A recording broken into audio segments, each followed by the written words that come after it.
Pinahulog sa utang. Natira 1,000. 1,000 lang pera ko. Tubato ka 1 litro lang, tingin mo mamaya.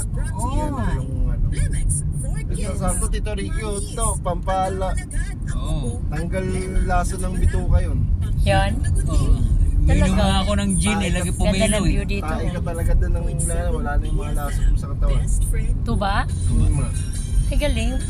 Pagaling ano pala yun? Tungog, wala tungog meron. Naa. Wala na eh. Nilalagyan na.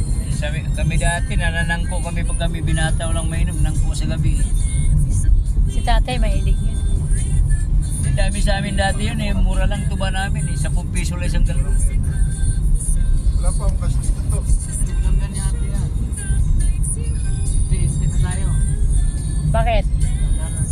Pagas? Sige. Wala na ako. Mamaya ako lang balik na. Hayaan mo. Sa Gcash pa yun. Hayaan mo lang. Ayan, driver ka na nga eh.